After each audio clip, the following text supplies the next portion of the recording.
This is the story of Alex. He was 28 years old, and he thought buying his first house would change his life. It did, just not the way he expected. In the summer of 2019, Alex and Mia bought a 2-story house in Ohio. The price was suspiciously low. The realtor said the previous owners left suddenly, something about water damage in the basement. The inspection found nothing wrong. Alex moved in first. Mia planned to join him a week later. That first night, alone in the house, Alex heard something. A whisper, coming from the basement stairs. At first, it sounded distant, soft, almost gentle, like a child talking to itself. Alex stood frozen in the kitchen, beer still in his hand. "Hello?" he called out. Silence. The basement door was locked. He laughed it off and went to bed. The next night, the whisper returned, clearer this time. "Come down." Alex sat straight up in bed, sweating. He turned on his phone flashlight and pointed it down the basement stairs. Nothing, just darkness. When Mia arrived the next day, he told her everything. She didn't believe him. "Old houses make noises," she said. But her smile didn't last long. A few nights later, Mia heard it too, while showering, a soft voice right beneath her feet. They finally unlocked the basement. The air was wrong, cold, heavy, like it didn't belong to the house. The lights revealed nothing unusual, except one thing, a small handprint on the wall, too small to be an adult's, and it looked fresh. The whispers became desperate. "Play with me. I'm lonely." Alex couldn't sleep.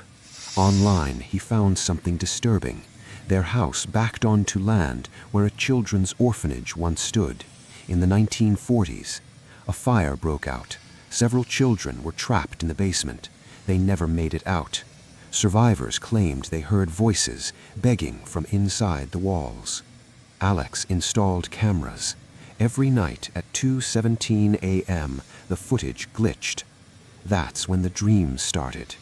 Alex dreamed he was a child again, locked in a dark room, a door he couldn't open, heat rising, flames getting closer. He'd wake up screaming, and Mia wouldn't be in bed. She'd be standing by the basement door, whispering back. One night during a storm, the basement door opened by itself. Alex grabbed a bat and went down alone. The lights went out. The whispers surrounded him. "Found you." Something cold touched his leg, small fingers. When he turned on his phone light, handprints covered the walls, reaching, moving. Alex ran upstairs and locked the door. Mia was in bed, or pretending to be. The next morning, she was gone. Police found nothing. Days later, Alex checked the footage. At 2:17 a.m., Mia walked into the basement. Her eyes were empty. She never came back up. Alex sold the house a week later. The new owners left after 3 days, complaining about children's voices. The whispers followed Alex to a motel, then nowhere. If you ever buy a house with a basement, listen carefully, because some voices don't want to be left alone. Truck drivers are taught to trust their mirrors. But sometimes your mirror sees something you were never meant to notice. This is what happened to Jordan. Jordan was 32 years old, a long-haul truck driver from rural Texas. He spent most of his life on highways, empty roads, long nights, miles where your thoughts get louder than the engine. In October 2022, something started following him, and it only appeared in his rearview mirror. It happened on I-40, eastbound. Rain hammered the windshield. Jordan glanced into his mirror and saw a shape, tall, hunched, standing where the trailer shadow should have been. He blinked. It was gone. "Just tired," he muttered, reaching for his coffee. But the next night, it came back. This time, it was clearer. a pitch-black silhouette. No face, arms too long, moving wrong.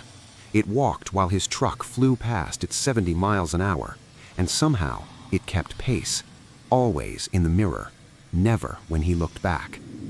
Jordan joked about it on the CB radio. "Got a hitchhiker in my mirror," he said. "Anyone else see Bigfoot tonight?" Laughter crackled through the speaker.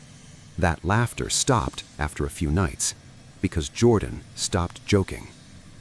At a dawn pullover, Jordan climbed up to check the trailer. No stowaways, no damage to the cargo, but the metal was scratched, deep gouges, like something had been gripping the trailer for miles. Other truckers whispered about it. They called it the Shadow Man, a thing that latches on to lonely drivers, feeds on isolation, appears only in reflections. Jordan laughed, until his CB radio went silent. No static, just breathing. The shadow began changing. In the mirror, it leaned forward, its fingers stretched, tapping the glass from inside the reflection. Jordan swerved violently, but no matter how fast he went, it stayed. At 3 a.m., crossing the Arizona Badlands, the mirror went dark. Then it filled completely. The shadow towered now, its head tilted, like it was curious. A voice slid through the vents, low, dry. "Pull over. Let me in." Jordan floored the accelerator. 90 miles an hour. The radio exploded with screams, not voices, memories. Every regret, every fear, every mile he wished he hadn't driven alone. At dawn, he abandoned the truck at a diner and hitchhiked home. Jordan made it home, but the mirrors followed. Reflections flickered. Shadows stood where they shouldn't. One night, he woke to scratching. He looked at the bedroom mirror. It was behind him, reaching.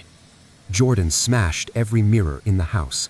Police found him days later, alive, unresponsive, whispering about highways that never end. Truckers still report it, a shadow in their rear view, always one rig behind. So next time you're driving alone at night, check your mirror. And if something stares back without eyes, don't look away. It might already be closer than you think. Flight attendants are trained to notice everything, every face, every movement, every passenger. Sarah noticed someone who was never supposed to be there. Sarah was 25 years old, a flight attendant for a budget airline. Red-eye flights were routine, late nights, dim cabins, passengers asleep before takeoff. In March 2023, on a red-eye from Los Angeles to New York, she noticed him. Seat 13A. Window seat. A thin man in a wrinkled suit, staring out into nothing. He never buckled his seatbelt, never ordered food, never moved. Mid-flight, Sarah checked on him. "Sir, are you all right?" No response. His eyes were open, milky, unblinking. They met hers for a moment too long. Turbulence shook the cabin. Passengers gasped. He didn't react. After landing in New York, Sarah checked the manifest. There was no passenger assigned to 13A. The gate agent was certain. That seat was empty at boarding. Sarah blamed exhaustion until her next flight. Chicago to Seattle. Red-eye again. Seat 13A was occupied. Same man, same suit, same stare. "Sir, may I see your ticket?" He leaned closer and whispered, "Join us." The cabin lights flickered. The air turned ice cold. Then he was gone. It kept happening, every flight. 13A. Each time he looked worse, skin sagging, suit rotting, smell of damp fabric and decay. Other crew members whispered about it. They called him the Eternal Passenger, a man who died in a crash decades ago, a soul trapped in the sky, waiting for replacements. Sarah requested ground duty, but flights were short-staffed. One stormy red-eye to Miami, she saw him stand up, walking down the aisle. Passengers slept through it. He stopped in front of her jump seat. "Your turn," he rasped, "to stay." His sleeves tore open, claws slid out. The plane shook violently. Emergency descent. After landing, seat 13A was empty, as always. Sarah locked herself in the lavatory and froze. Her reflection wasn't hers. His face overlapped her own. Same eyes, same stare. Sarah quit flying, moved to a quiet town, no airports nearby. But the dreams followed. Endless takeoffs, endless aisles, his voice whispering promises of forever. Months later, she booked one final flight for closure. Small plane, short route. Guess which seat was open? 13A. That flight vanished over the Appalachians. No wreckage, no survivors. Air traffic control heard only whispers. "We're full now." Pilots still report figures sitting in empty seats, especially row 13. So if you ever fly late at night and feel someone watching you, don't look at seat 13A. He might offer you a window seat forever.